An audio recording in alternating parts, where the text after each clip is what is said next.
Hi అండి. నేను మీ అఖిల్. అందరూ ఎలా ఉన్నారు? ప్రెజెంట్ నేను ఒరిస్సాలో ఉన్నాను. అండ్ లాస్ట్ వీడియోలో మీకు చెప్పాను కదా, ఒక మంచి బ్యూటిఫుల్ ప్లేస్‌కి వెళ్దామని. అదే దారింగ్‌బాడి అని. ఆల్మోస్ట్ నాకు 2 డేస్ టైం పట్టిందండి అక్కడి నుంచి ఇక్కడికి రావడానికి. ఈరోజు మార్నింగ్ 200 కిలోమీటర్స్ ట్రావెల్ చేసి ఆల్మోస్ట్ ఆ ప్లేస్‌కి అయితే రీచ్ అయ్యాను. దీన్నే మనకి కాశ్మీర్ ఆఫ్ ఒడిస్సా అని పిలుస్తారంట.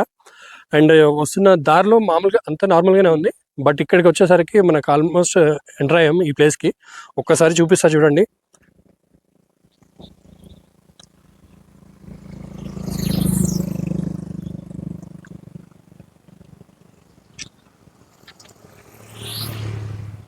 ఇటువైపు చూసుకుంటే అంతా నార్మల్గానే ఉంది, క్యాజువల్ ఫారెస్టే. బట్ ఈ యొక్క హిల్ స్టేషన్ మాత్రం చూడండి, మనం కాశ్మీర్లో దొరికే చెట్లు లాగానే ఎంత పెద్దగా ఉన్నాయి చూస్తున్నారుగా. ఆల్మోస్ట్ ఈ హిల్ మొత్తం ఇలానే ఉంది. దీని పైన్ ట్రీస్ అంటారా ఏమంటారు నాకైతే ఐడియా లేదు, మీకు తెలిస్తే కామెంట్ చేయండి.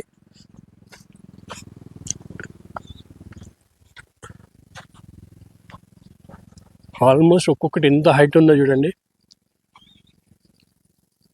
100 అడుగుల పైనే ఉన్నట్టుంది ఒక్కొక్క చెట్టు. చాలా పెద్ద కొండ ఇది.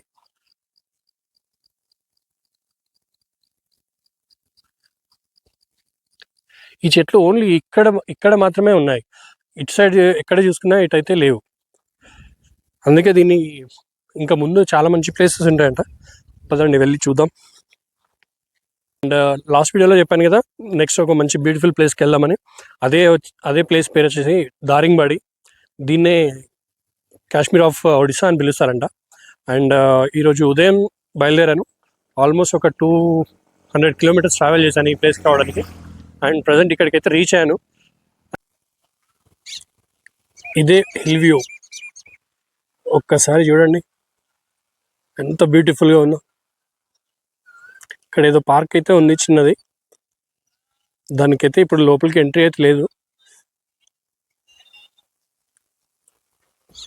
స్వచ్ఛమైన గాలి, పీస్ఫుల్గా ఉంది. ఇప్పుడే వర్షం కూడా పడింది, చాలా చల్లగా ఉంది ఇక్కడ వెదర్ మాత్రం. మీరు చూసుకుంటే కనుక బ్యాక్ సైడ్ అంతా ఇది. అక్కడ పైన ఒక రిసార్ట్ ఉంది, అక్కడి నుంచి చూస్తే ఇంకా బాగుంటుందంట లొకేషన్. అక్కడికి వెళ్ళేసి ఒకసారి చూద్దాం.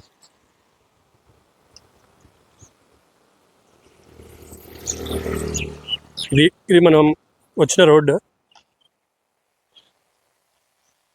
అసలు బ్యూటిఫుల్గా ఉంది కదా ప్లేస్ మాత్రం, చాలా ప్రశాంతంగా ఉంది ఇక్కడ. కానీ వర్షం పడేలా ఉంది.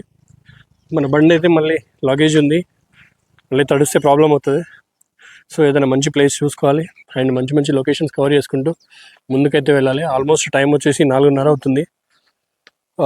ఈవినింగ్ లోపు ఎక్కడైనా మనం మంచి ప్లేస్ చూసుకొని ఆగిపోవాలి, క్యాంపింగ్ అన్నా లేదంటే హోటల్ ఏదైనా ఒకటి. ఒక్కసారి చూడండి,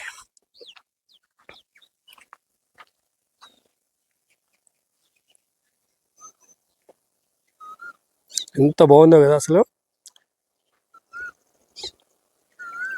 మొత్తం చుట్టూ కొండలే.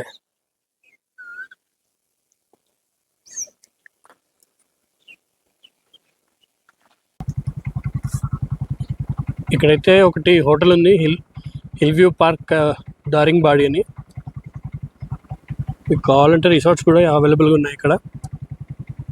ఆ పైకి వెళ్ళాలి. ఇంతకుముందు మీకు జూమ్ చేసి చూపెట్టాను కదా, అక్కడే దీని బ్యాక్ సైడ్ ఉంది హోటల్.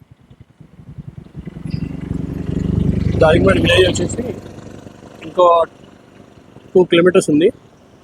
ఆ విలేజ్ దగ్గరికి వెళ్దాం, అక్కడ ఎలా ఉందో చూసుకుందాం. ఇదంతా బ్యాక్ సైడ్ వ్యూ.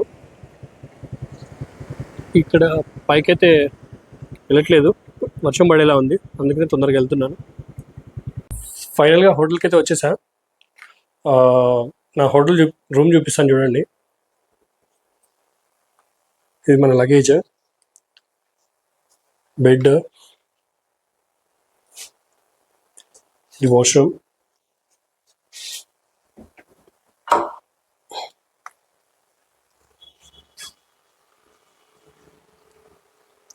ఇది ఇలా ఉంది లాడ్జ్.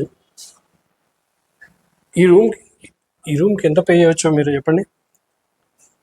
నేనైతే మన వరంగల్లో అయితే ఇది మినిమం 600-700 ఉంటుంది, కానీ ఇక్కడ కేవలం 300 రూపీస్కే ఇదైతే మనకి ఇచ్చారు పర్ 1 నైట్.